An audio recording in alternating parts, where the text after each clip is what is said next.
survivors of the Holocaust, and I learned at a very early age what that meant. In fact, I named my company Arijo after my parents. My mom was Aranka from Hungary. Everybody called her Ari in the family. My dad was Joseph or Joseph, and everybody called him Joe. Thus, Arijo Productions. The reason I started Arijo Productions was for the production of a documentary about my parents' story. And I made that film in 2010. But my journey to the documentary began many, many years before that, 40 years before that.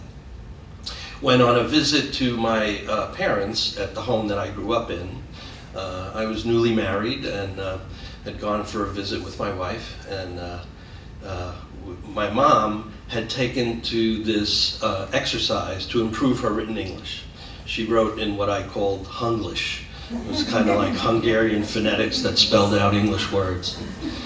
And unbeknownst to me, she had taken out a dictionary and looked down the page at $5 words that she was unfamiliar with, and then tried to use them in sentences. And that particular day, she had gone shopping with one of her sisters, one of my aunts, and they went to a store, and she wrote about that using these words that she had just committed to memory.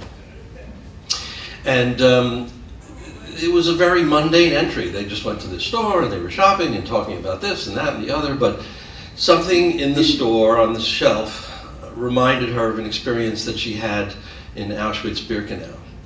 And she wrote these 3 sentences about that experience in the middle of this paragraph. And showed this to me in a notebook that I had left behind, a blank notebook that I had left behind in college.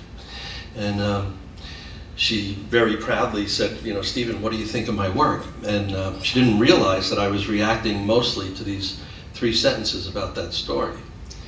And I commended her on the effort, and I said, Ma, this is really terrific, but when I read these 3 sentences, even though I was familiar with the story, it was really very powerful for me. And it makes me want to ask you to do something that's going to be very hard. It's going to be hard physically because it's going to involve a lot of work. But it's going to be hard emotionally because what would really mean everything to me and my children when I have them, and their children when they have them, is to have your story documented. You know, what was it like as a young girl growing up in Hungary? And what happened when the Nazis invaded your country and took everything away from your family? And how did you meet Dad? And what brought you to America? And my mom was very contemplative. She didn't really say too much, and that was it. We continued our visit, had a meal, left, and my wife and I went back for a visit. I don't think it was 6 weeks later.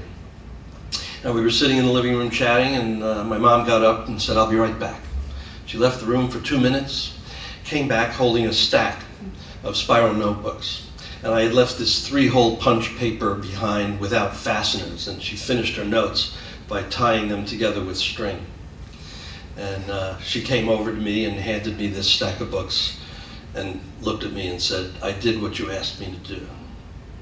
And I knew then that the responsibility for sharing that story fell to me.